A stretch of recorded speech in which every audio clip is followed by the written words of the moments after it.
Olá, amigos! Aqui estamos para mais um Portal de Luz. Sejam todos muito bem-vindos. E para começarmos o nosso programa de hoje, vamos elevar os nossos pensamentos ouvindo a prece na voz de Chico Xavier.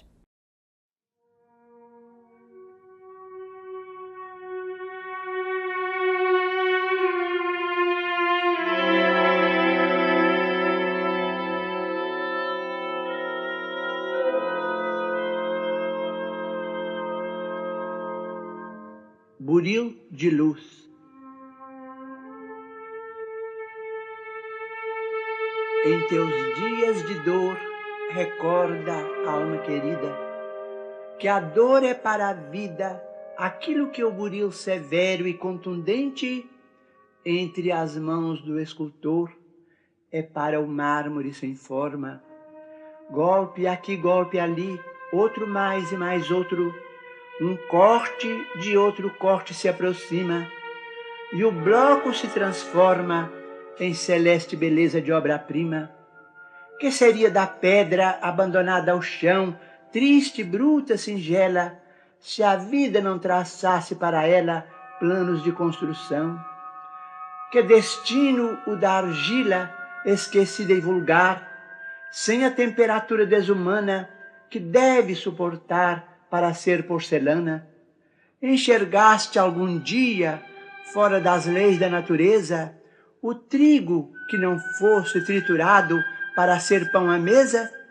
Se alguém te fere e humilha, ama, entende e perdoa, e agradece ao trabalho, a angústia e a prova em que a vida imortal se nos renova, no anseio de ascensão que nos guia e abençoa. Alma querida, escuta, para seguir à frente em plena elevação, sempre mais alta e linda. Quem não chora, não serve e nem padece ou luta, parece tão somente um ser espiritual em formação que não nasceu ainda.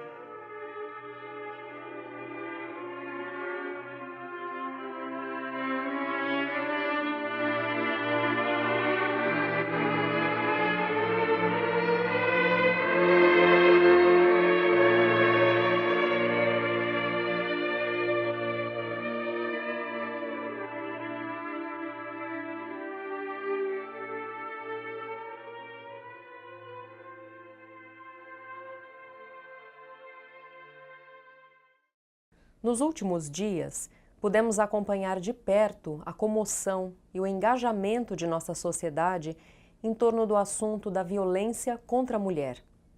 É lamentável que o resgate de um tema tão relevante e decisivo para a transformação moral da nossa sociedade ainda encontre níveis de atraso tão altos.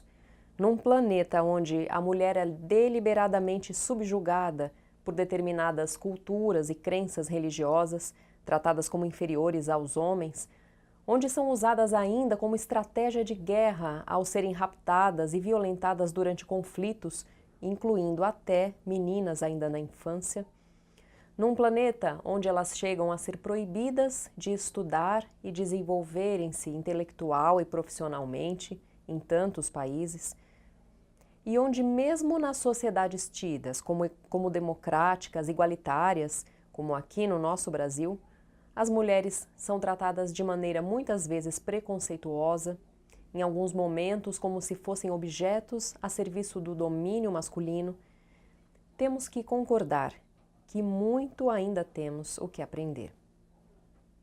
Há 11 anos, no dia 7 de agosto de 2006, a sociedade brasileira dava sinais de uma movimentação inicial para minimizar o impacto dessa violência, instituindo a Lei Maria da Penha. E, para comemorar essa data, o Instituto Maria da Penha lançou uma campanha para chamar a atenção sobre os números da violência contra a mulher no Brasil.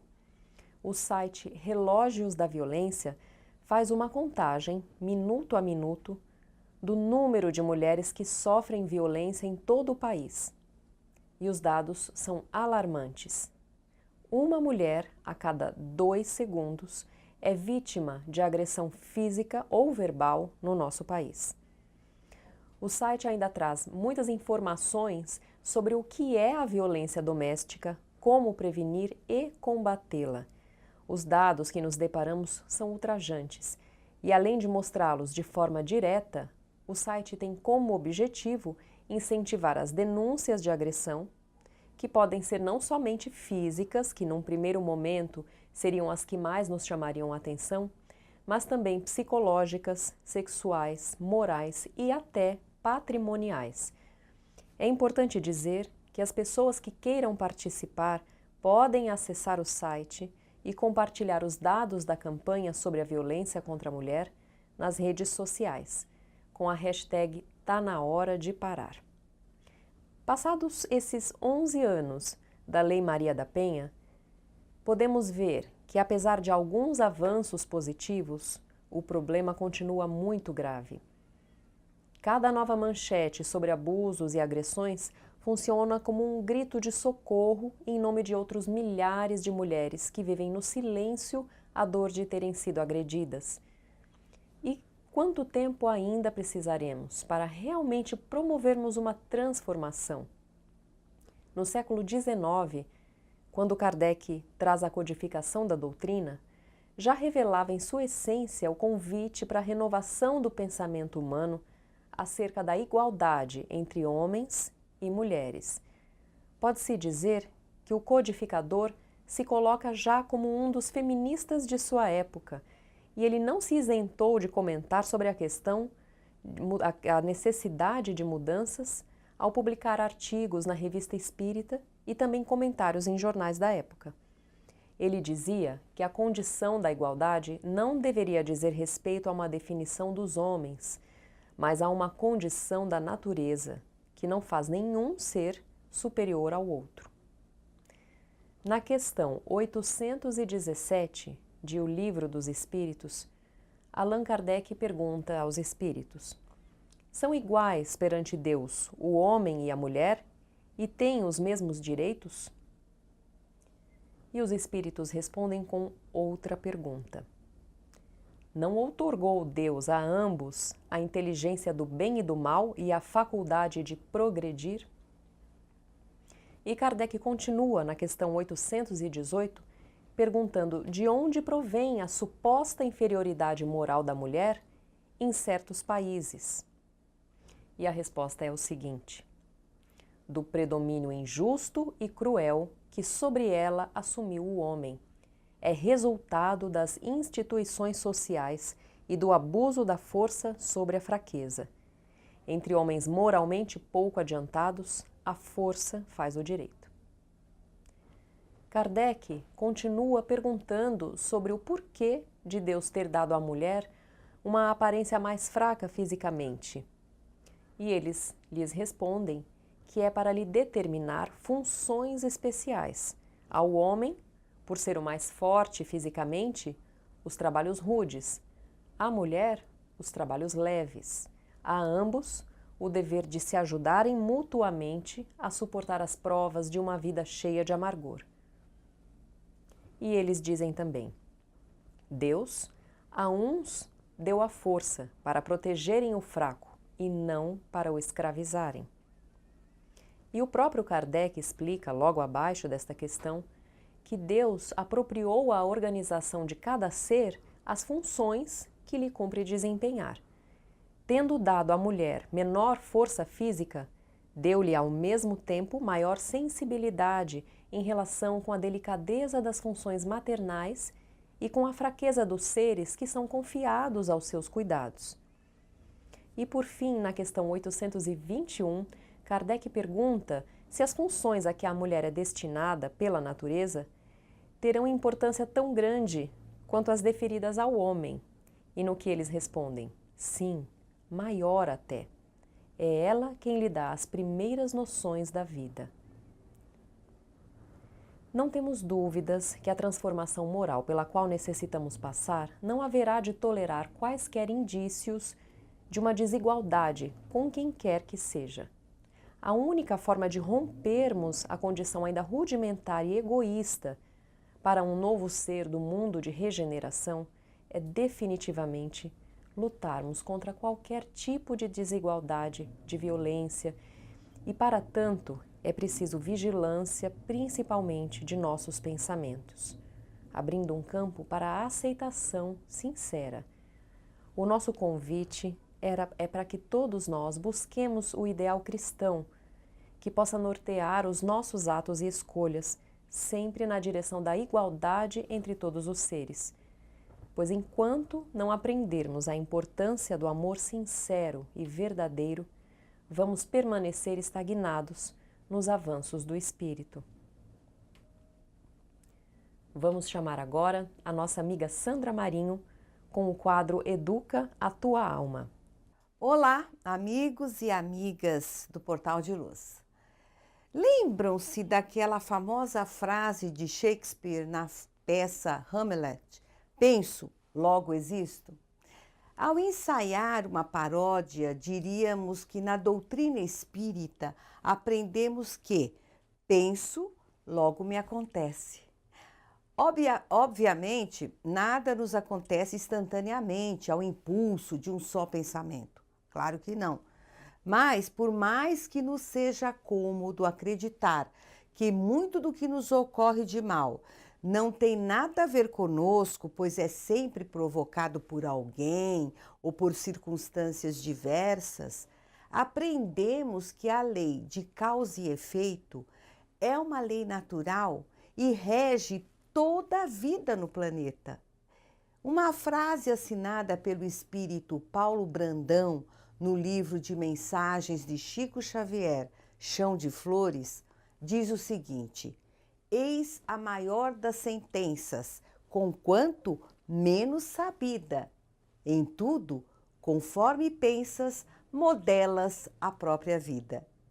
Emmanuel, mentor de Chico Xavier, escreve no prefácio do livro Pensamento e Vida o seguinte: nosso pensamento cria a vida que procuramos através do reflexo de nós mesmos, até que nos identifiquemos um dia, no curso dos milênios, com a sabedoria infinita e com o infinito amor que constituem o pensamento e a vida de nosso Pai. Eu vou repetir. Nosso pensamento cria a vida que procuramos através do reflexo de nós mesmos, até que nos identifiquemos um dia, no curso dos milênios, com a sabedoria infinita e com o infinito amor que constituem o pensamento e a vida de nosso Pai, de Deus. Quanta verdade nestas revelações! Quando pensamos, modelamos as nossas atitudes e toda atitude está subordinada à lei inexorável de causa e efeito. Deste modo, o nosso pensamento reflete-se no que somos e de como as outras pessoas nos veem e reagem às nossas atitudes. Tudo que nos ocorre, de bem ou de mal, também está subordinado à mesma lei de causa e efeito. Se pensamos com insistência no medo, é quase certeza que nos depararemos com o objeto do medo que agasalhamos em nossos pensamentos. Por outro lado, se nutrimos pensamentos de progresso, se focamos em objetivos ou ideais, a força do universo virá ao encontro dos nossos pensamentos e o nosso alvo se substanciará de alguma forma. Eu digo de alguma forma, pois nem sempre o resultado virá no formato que idealizamos, mas estejamos certos que a concretização do que realmente ocupa os nossos pensamentos ocorrerá. Sabemos que existem outras correntes de conhecimento que estudaram o tema, algumas bem antigas, e todas convergem para a importância do pensamento em nossas vidas. Num dos livros da escritora americana Louise Hay, que se tornou famosa pelos seus livros de autoajuda, baseando-se na sua própria experiência para buscar explicação e propor mudanças de comportamento aos seus leitores, tem uma passagem da infância da autora em que ela conta que não raro na escola, durante o recreio, em que era oferecido o lanche, este acabava exatamente quando chegava a sua vez. Louise concluiu ao longo de sua vida que aquilo acontecia porque ela se colocava sempre no final da fila por não se sentir pura, merecedora, pois ela acreditava-se não merecedora de amor, pensava em si própria com vergonha e nojo pelo fato de sofrer abusos sexuais do padrasto. Se pensarmos em nós mesmos, durante a nossa trajetória de vida, depararemos com momentos desastrosos, os quais, se fizermos uma análise imparcial, lembraremos que os pensamentos dominantes na época que antecedeu aqueles momentos ruins foram, no fundo, o gatilho que redundou naquela situação traumática. Mas o contrário também é verdadeiro, que bom, né? Quantos de nós não se lembra de um acontecimento muito bom ou de uma conquista que, apesar de todas as circunstâncias desfavoráveis que a antecederam, parece que em determinado momento as coisas foram se encaixando, pessoas surgiram para nos ajudar e quando percebemos, aquilo que agasalhávamos em nossos pensamentos se tornou fato, realidade.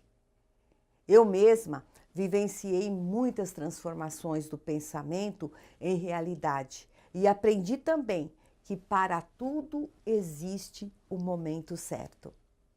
Por outro lado, pude reconhecer que situações lamentáveis ocorreram simplesmente como resposta aos meus pensamentos. Por esta razão, é sempre bom lembrar do orai e vigiai. Vigiar os nossos pensamentos e mudar o seu rumo sempre que identificamos que ele não se reverterá em nenhum bem para nós e nem para as pessoas que nos cercam. É isso, pessoal. Até o próximo programa. Um grande abraço. A Creche Lar do Alvorecer é uma entidade assistencial mantida pelo Grupo Espírita Caibar Schutel. Localizada em Diadema, tem como propósito trabalhar pelo desenvolvimento de uma cultura de paz, através da educação e da assistência a crianças, jovens e adultos. São 250 crianças atendidas diariamente. Conheça nossas atividades e colabore conosco pelo ideal de um mundo melhor. www.lardoalvorecer.org.br.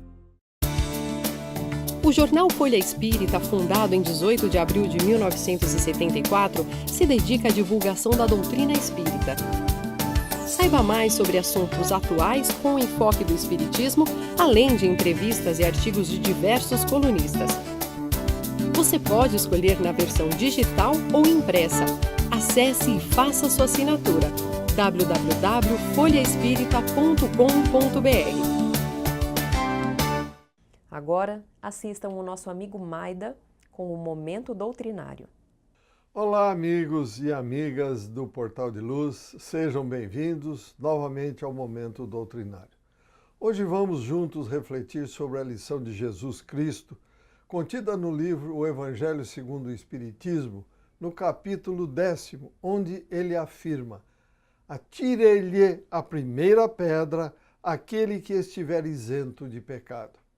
Esta sentença faz da indulgência um dever para nós outros, porque ninguém há que não necessite para si próprio de indulgência.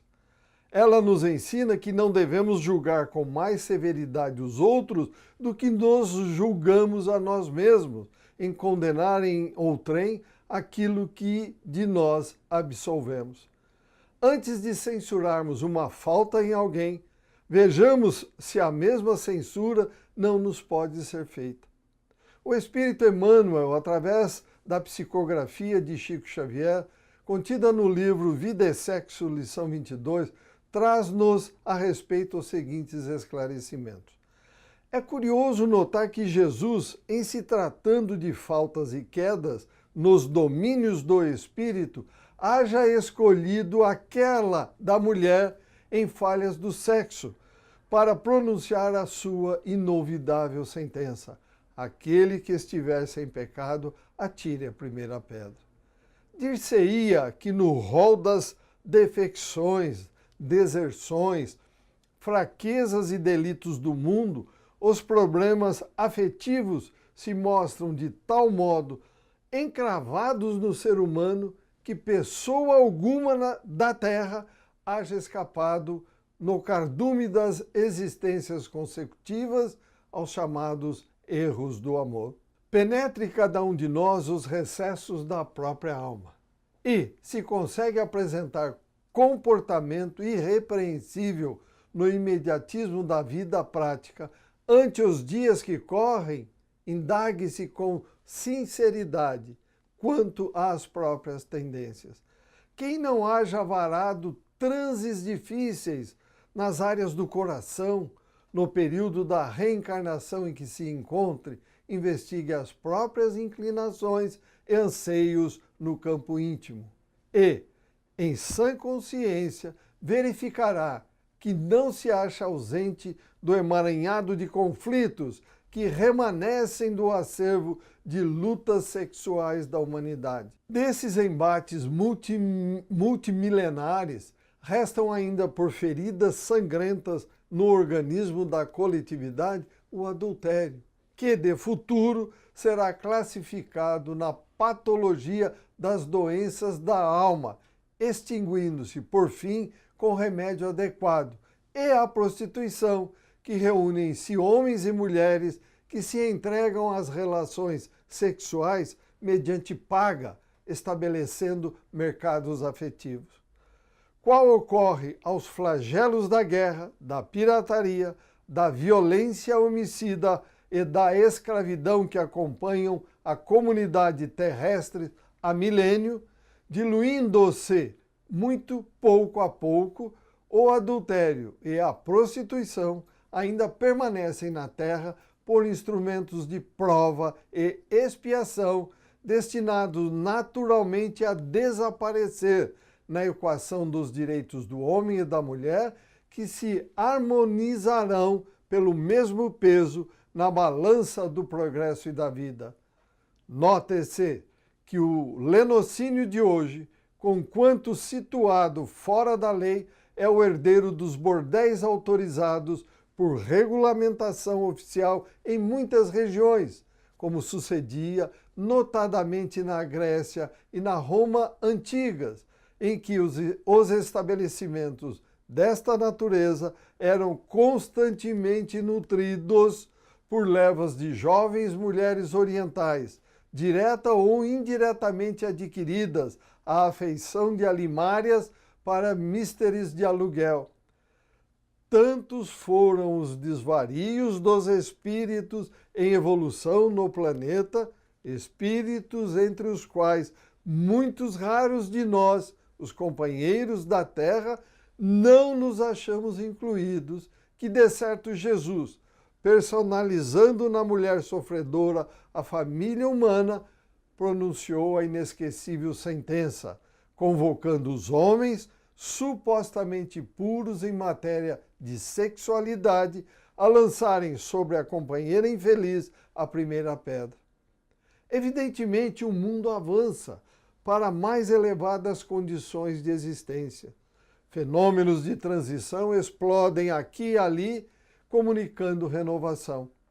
E com semelhantes ocorrências, surge para as nações o problema da educação espiritual, para que a educação do sexo não se faça a irrisão com palavras brilhantes, mascarando a licenciosidade. Quando cada criatura for respeitada em seu foro íntimo, para que o amor se consagre por vínculo divino. Muito mais de alma para alma que de corpo para corpo, com a dignidade do trabalho e do perfeiçoamento pessoal, luzindo na presença de cada uma, então, os conceitos de adultério e prostituição se farão distanciados do cotidiano, de vez que a compreensão apaziguará o coração humano e a chamada desventura afetiva não terá mais razão de ser. Boas reflexões, obrigado pela companhia, saúde e paz e até o próximo encontro. Vamos terminando por aqui o nosso programa de hoje, lembrando a todos vocês que não se esqueçam de mandar para nós as suas sugestões de temas, comentários ou mesmo dúvidas. O nosso e-mail é portaldeluz@folhaespirita.com.br. Estamos aguardando a sua mensagem. A todos uma ótima semana e até a próxima!